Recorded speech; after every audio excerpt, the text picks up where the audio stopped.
Greetings wherever you are situated in the universe right now. My name is Dr. Kaia Nyambi Shivers, and I am sitting here with Dr. Sharice Janae. How are you doing today? Girl, it has been crazy. Oh my goodness. I cannot tell you the amount of phone calls that and texts that I have been receiving since yesterday. What we are talking about, or what a lot of people are talking about, just not in the United States and the world.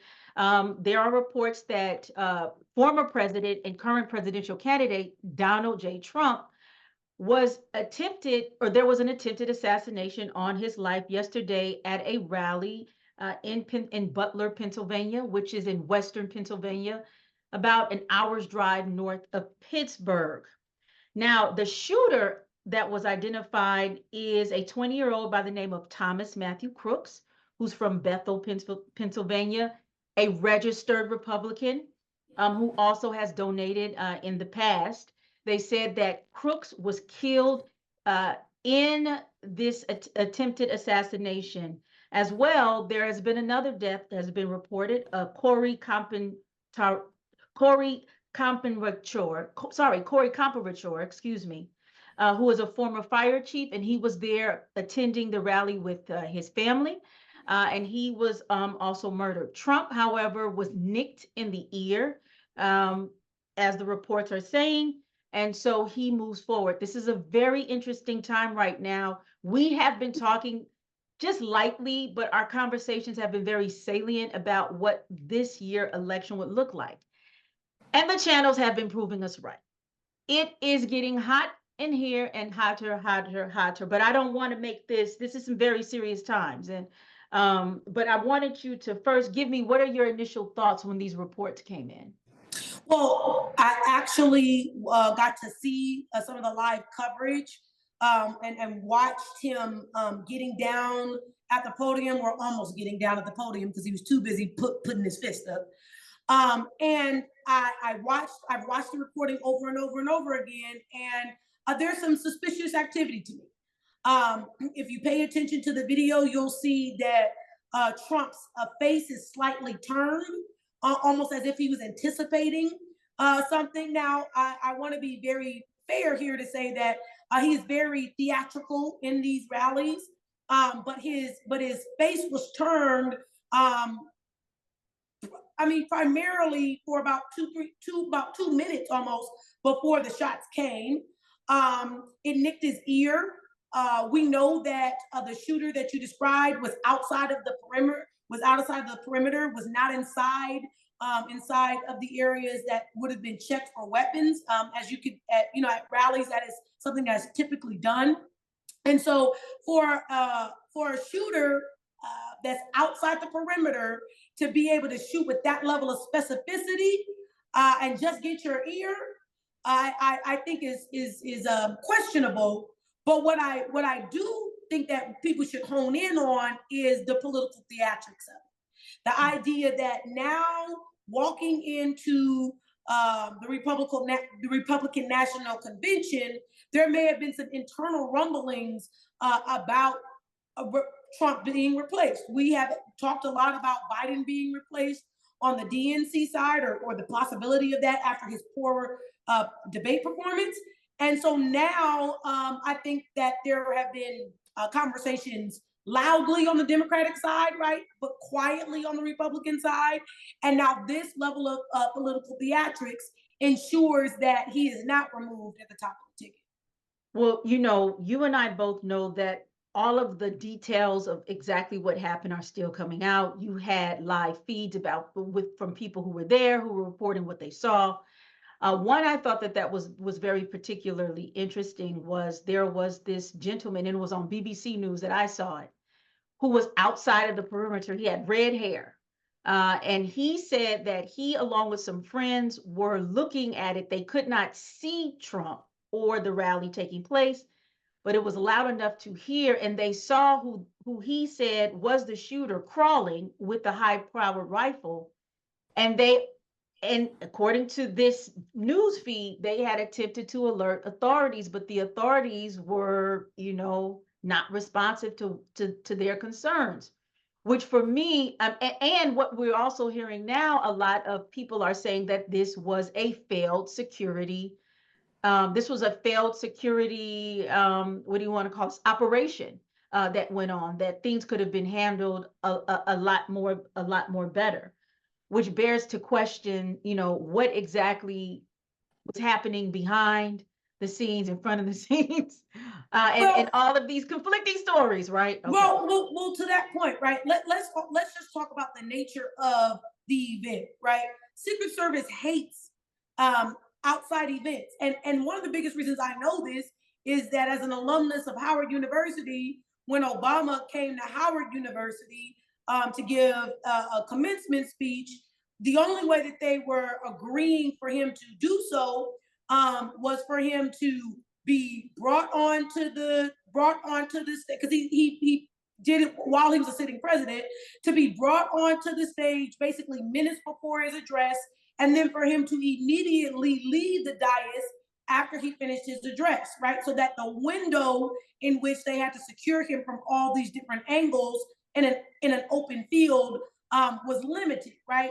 We know that Trump is often hard-headed, right? And so manning these events, if we are very clear, they're very difficult because the amount of angles when you're in an open field that way, I mean the risk is tremendous, right? And it puts lots of pressure on those that are there to secure you. So I don't want to say that it wasn't a failure, because anytime um, the target is hit, it is seen as a failure. But I also want to take into consideration for those people that may not understand that being in an open field, right, and an open field literally almost at a farm, right? Meaning that there are no buildings for miles, right? It makes it very difficult a perimeter from a spatial perspective. Maybe not bodies coming in, but from a spatial perspective, it makes it very difficult then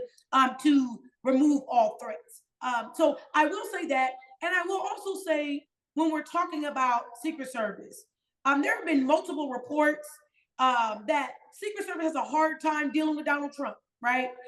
We've heard this with the January 6th Commission, right? Where he told his Secret Service that he wanted to go to the Capitol, and his Secret Service told him no.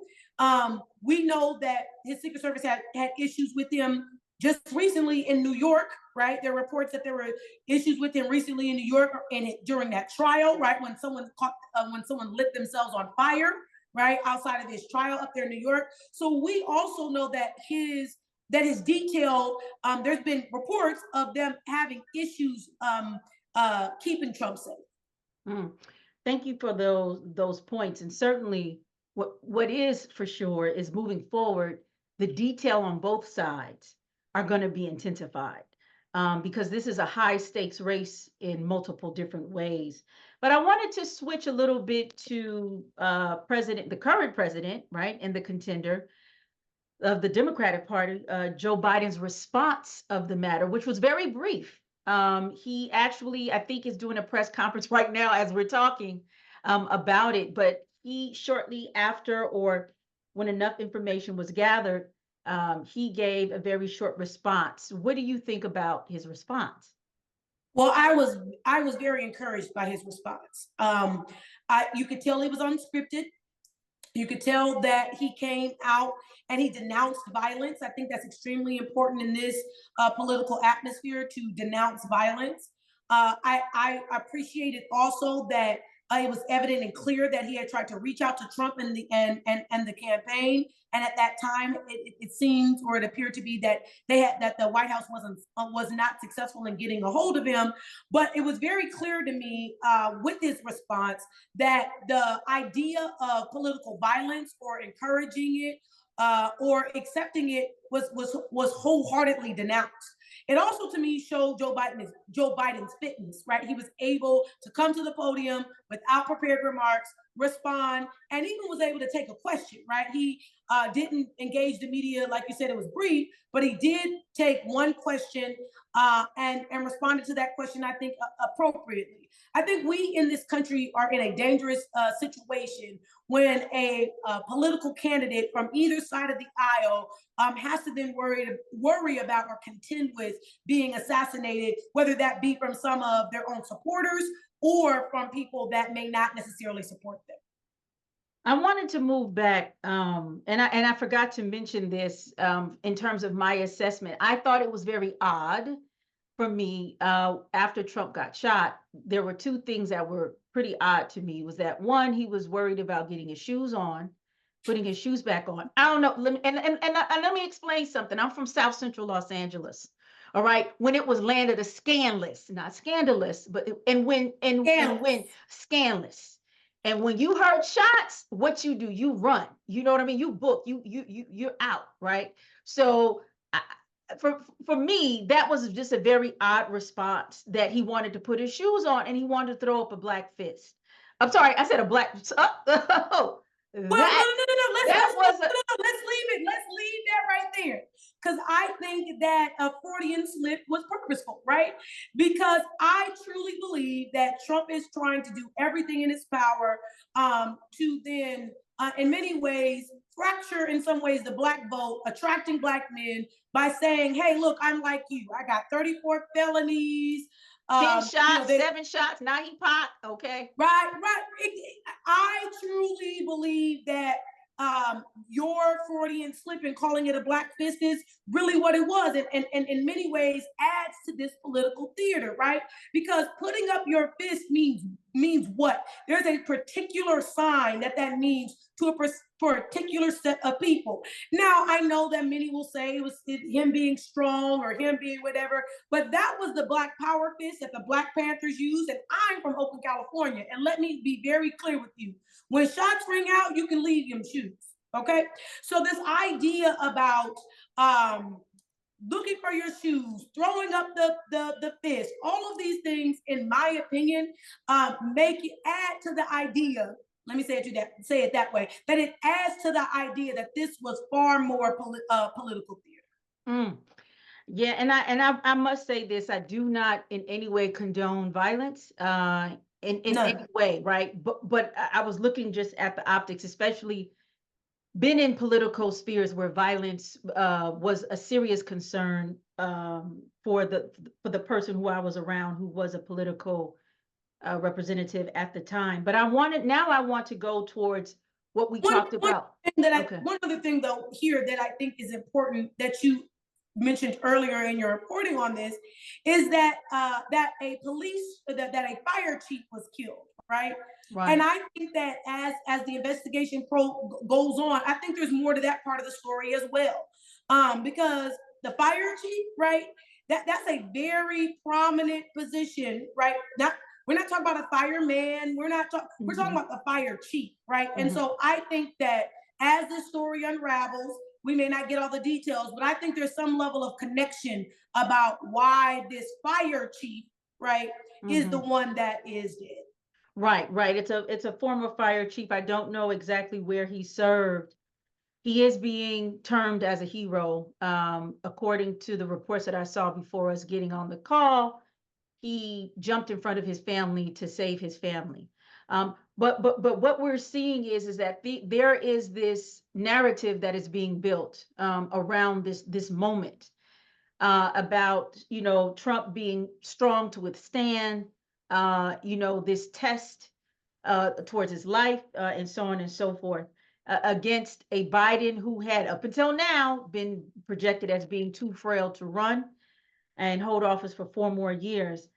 We could talk about that, but I wanted not to lose sight of the Republican Party. You had mentioned this earlier, and you talked about these fissures in the Republican Party. The Republican National Convention is going to be tomorrow. It's from July 15th to the 18th.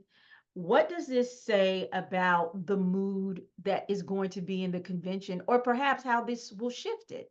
I think it absolutely shifts the convention, right? I think that having a conversation about the convention last week is everything that I said. I was on air talking about this last week. Everything I said last week is almost moot now, because there is no way that the Republican Party is going to take down their rock star at this moment. What we do know, though, is that if we go back to the 2020 RNC convention, we will know and see that Donald Trump did not have a majority. He had a plurality. And that unlike the Democratic Party, there are no super delegates in their system that can really push a candidate over the edge. And so there was a lot of horse trading that happened at the RNC. And so the Trump machine did a great job of stripping the state apparatus, the state structure in the Republican National Convention, stripping the party down to the studs to make sure at the state level there were Trump loyalists that were there. And so I think that there are a lot of people, more conventional Republicans who are in many ways dissatisfied or frustrated with the displacement of them in that state structure. And I believe that there has been some quiet rumblings about that, or there has been some fissures. But what we know about the Republican Party is that they stay pretty united on an outward front, and so those fissures may have been bubbling in such a way, knowing that there wasn't much that could be done. And what has really happened now, it has actually made Trump stronger going into this national convention for the Republican Party, because it is almost impossible that he will be replaced. The question really now is, who will he choose as a vice president? That's a really good question. We will definitely be looking out to see what that looks like. But I want to know what, and just kind of, just bringing this to a fold, this conversation, because I know I'm catching you on a Sunday when you have a lot to do, First Lady. What does this mean, though? What does this mean in terms of the race moving forward, this moment? Well, it definitely means for the DNC that we're not talking about Biden dropping out of the race. In all honesty, this politically helps Biden in some ways, because now the focus is no longer about him dropping out of the race. It's going to be more on the DNC side. It's going to be more conversation about a thorough investigation as to what happened.